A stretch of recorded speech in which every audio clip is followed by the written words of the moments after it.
And our proposal at the DA is aimed at forming a basis for a national conversation, national discussion, and debate and dialogue on the future of Uganda.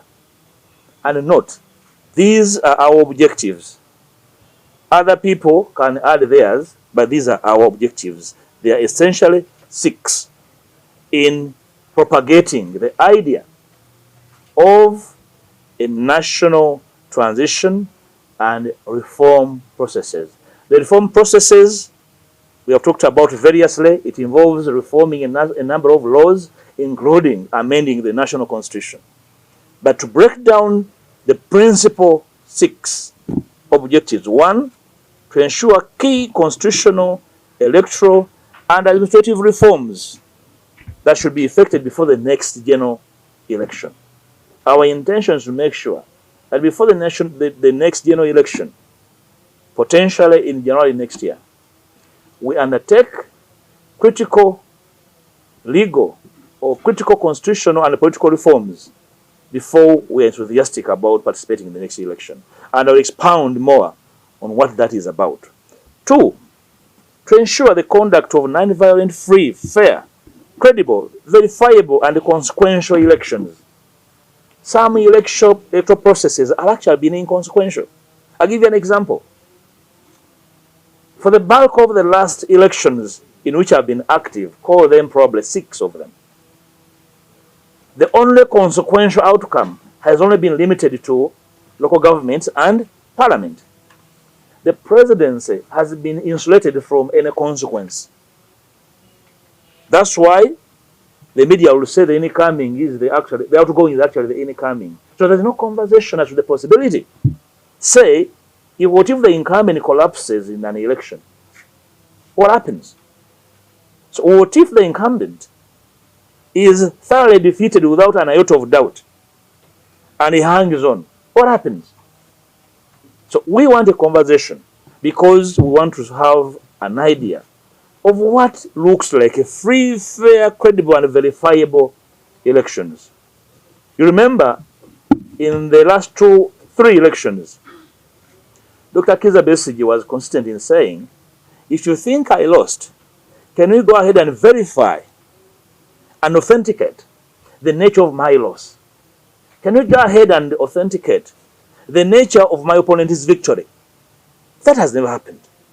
So we are saying, before we go into the next election, there must be a framework capable of providing verification for the consequences or the outcomes of an election. 3, to buttress mechanisms that guarantee peaceful and smooth transfer of power from one leader to another. Apparently, there is no such mechanism because we do not have a Presidential Transition Act.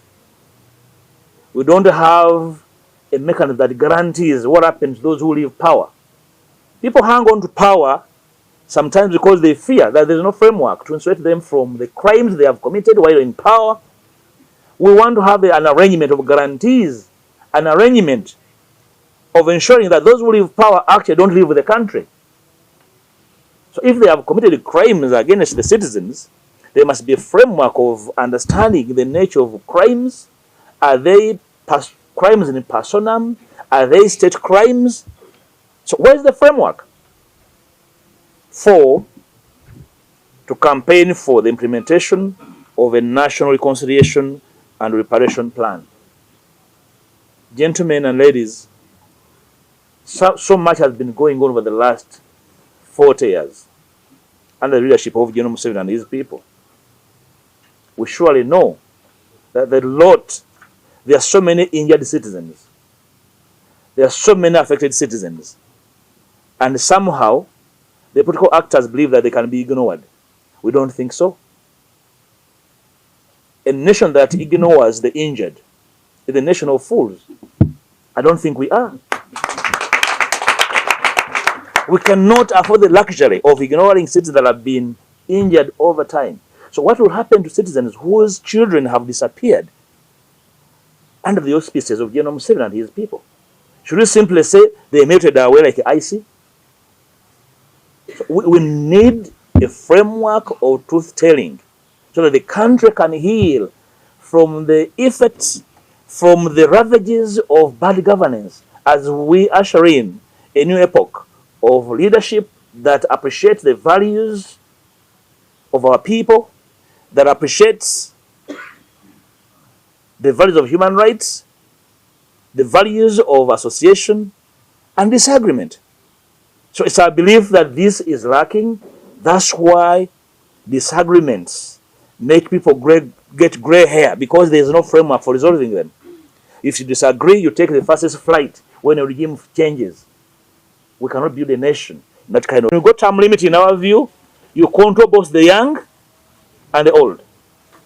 But a conversation as to the retention of the return of age limit is important. Let's have it and then see whether we need both or one of them. So mere dismissing either all, for me, is an act of cowardice. If we want to change this country, leaders, political leaders and actors and pretenders must at least have the courage to speak about very controversial issues, including the ones I've mentioned. But simply running away from them and saying, no, that's not possible. No, for us, we're just ready for an election. Which election? So we would like to invite serious political leaders to rise to the occasion, run away from their cowardice, and speak about these issues with courage.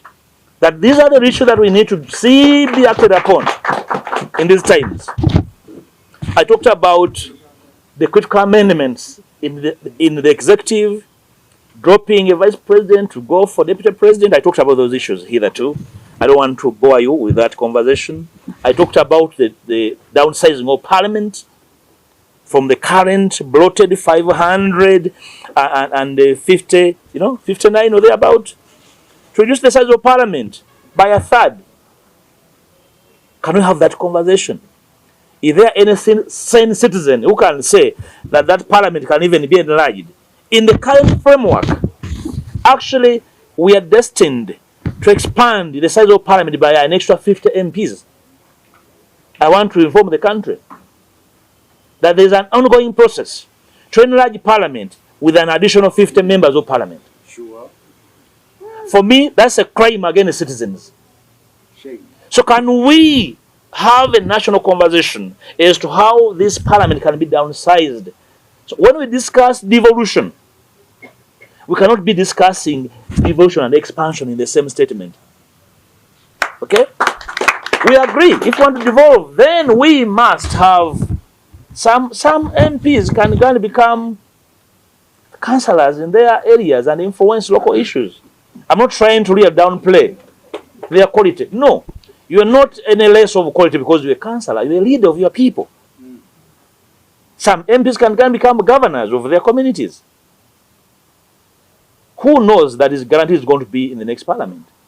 So I'm speaking generally about myself and everyone else. That is the courage we need from our leaders. Not simply, appetite to participate in elections regardless of their consequences. Time must come when we, without contradiction, speak about the possibilities and the impossibilities. So I'm now telling you that if nothing is done, the next parliament will be 600 and more. Remember, the structure of our economy is increasingly becoming narrow and narrow.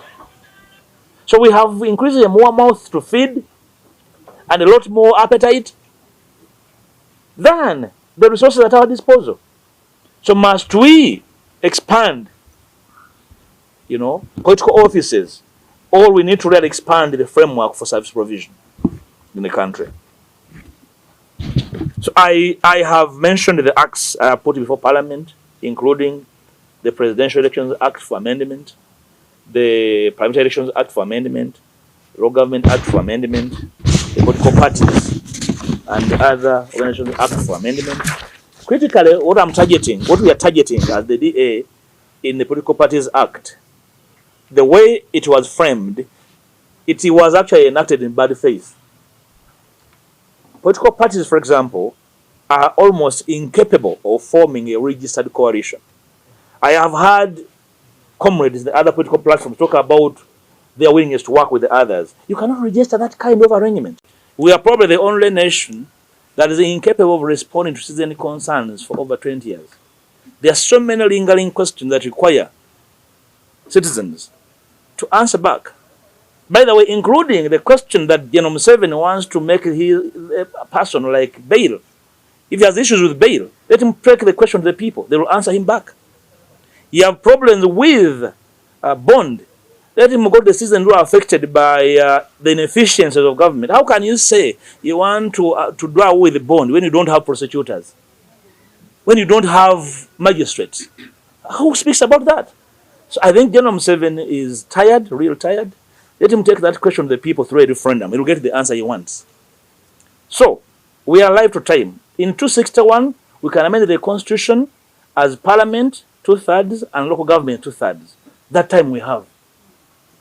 Parliament has enough time with local governments to amend those areas that require parliament and local governments.